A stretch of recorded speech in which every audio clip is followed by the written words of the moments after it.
What's going on, everyone? Welcome back to the show. So I want to show you Robert Reich. He's been talking a lot about Social Security in his posts, and I want to show you this illustration that he is showing as far as Social Security and how some politicians want to dismantle Social Security, their plan.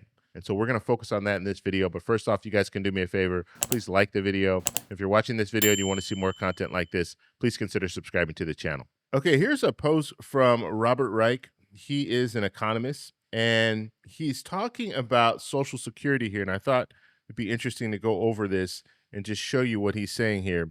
And so basically, he's saying cut essential services. So this is the game plan to dismantle Social Security. That's what he's saying here. Okay, now you could believe this, you don't have to believe it, but I'm just showing you what one economist is saying about how they could get rid of Social Security.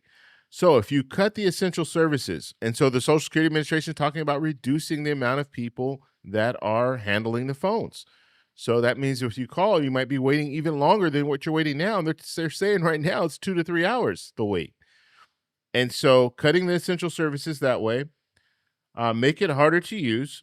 So as we stated, so if you cut the essential services, if you cut the labor force when it comes to Social Security, you're going to make it harder for individuals. If you're closing offices, you're going to make it harder for individuals because they're going to have to go to another office, and then they might have to sit in a very long line because now you have a lot of people that are going to that same office because they can't go to the other one anymore. And so if you make it harder for people to use, then people are going to be upset.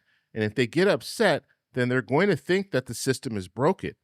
And if they think the system's broken, you're going to have some politicians that want to dismantle and get rid of Social Security say, yes, it's broken.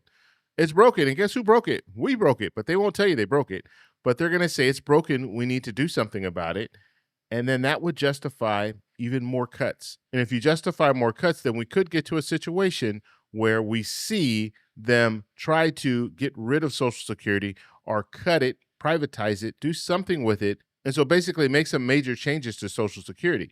And that could do away with the Social Security that we know today. If you privatize it, then you're going to get rid of the Social Security that we know today. Right now, Social Security is guaranteed. It's guaranteed for the rest of your life. And if they privatize it, it won't be guaranteed for the rest of your life anymore. It'll be just like a 401k where you have money that you're investing in the stock market. And then when that money runs out, then it runs out. One of the benefits of Social Security is that you can have a 401k, you can have your other retirement plan set up, but then you also have Social Security to supplement that. And if you were to get to a position where your 401k is you no longer have a 401k, or you no longer have retirement money, you'll still at least have Social Security. But if you privatize Social Security, then you're not going to have Social Security. Not to mention, if you privatize Social Security, you're going to take money out of the current flow. The way that it works right now, 6.2% you're contributing, your employer's contributing 6.2%. That goes to the Social Security Administration, and that helps pay out benefits. That's the way it currently works. If you're going to privatize it, then at some point, you're going to tell individuals who are working, okay, you can take a portion of that 6.2%, you can invest that in the stock market. But the only problem with that is, what about that 6.2%? It's not going to be 6.2% coming from you going to help pay out benefits to people who are currently receiving Social Security benefits. And so now you're taking money out of that system. And if you take money out of that system, eventually the system is going to collapse because we know the trust funds right now are being slowly depleted. And so if you take out money from FICA, that 6.2%, then now that depletion is going to be much faster for the trust funds. And then we could be seeing a cut across the board of about 23%. And so that's the danger here.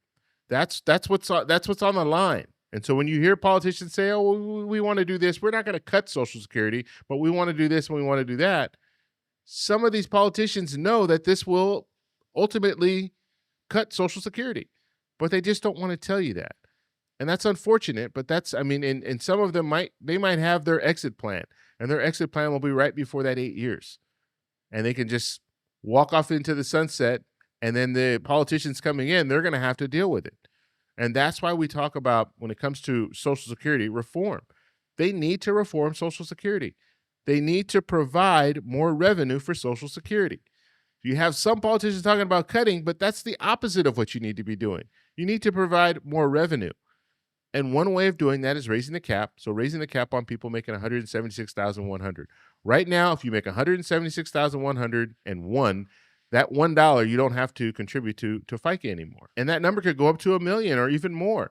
So you only have to contribute $176,100. That's it. No more. They want to raise that cap. If you raise that cap, now you're bringing in more revenue. That's going to help when it comes to the trust funds. And then another method, another way that they can do it is just raising the cap across the board for everyone who is currently working and paying into Social Security, paying into FICA. If you raise that cap, then everybody's going to contribute a little bit more. So right now, everybody contributes 6.2%. Let's raise it up to 8.2%. So it's only a 2% increase for people who are working, but it's guaranteeing that they'll have Social Security when they get to the point where they retire, at least at 100%. They're going to have Social Security, but at 100% is what we're talking about here. And so if they invest a little bit more, so instead of 6.2%, it's 8.2%, your employer matches at 8.2%, now you have more revenue coming in to the Social Security Administration, going to the trust funds, and then paying out benefits. And so there are ways that we could fix this, but politicians have to have the guts to say, look, this is what we need to do. And I think if you sit down with the American people, I've said this over and over again, if you sit down with the American people and you explain to them, look, this is what's going on when it comes to Social Security. We have 2 trust funds right now. We have about $2.6 trillion sitting in those trust funds. We're slowly pulling from that. And eventually, in about 8 years, it's going to be all gone.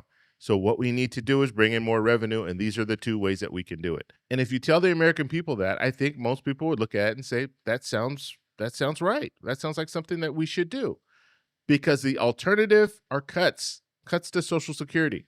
And Social Security is a very popular program. It's like 70-80% approval across the board. Democrats, Republicans, independents, everybody likes Social Security because they know it's essential for retirement. For most people live paycheck to paycheck. 60% of people live paycheck to paycheck. And that goes into their retirement as well. And so if you're living paycheck to paycheck, let's just put this scenario out there. You're retired. You're pretty much living paycheck to paycheck. You're not able to save very much. So your 401k, your retirement plans, all the stuff that you have set up, in the end, you still need Social Security. And they say that Social Security should be no more than about 40% of your retirement. But 40% is a lot. If you're living paycheck to paycheck and you take 40% out of that, and so let's say you're getting a total of $2,000 a month, well, $800 of those dollars is coming from Social Security. And so could you imagine if that goes away? If that goes away for you, you're going to be stuck. I mean, you're not going to be able to pay bills. And so that's why Social Security is very, very important. And that's why politicians don't really want to address the issue, because they know ultimately they're going to have to raise taxes, and raising taxes they feel will jeopardize their employment. Basically, they won't get reelected. But you have to sit down and be honest with the American people, and they're just not doing it. So I want to know what you guys think. So let me know in the comments below. If you like this video, please give me a thumbs up. Please subscribe for more, and I'll talk to you in the next one. Bye.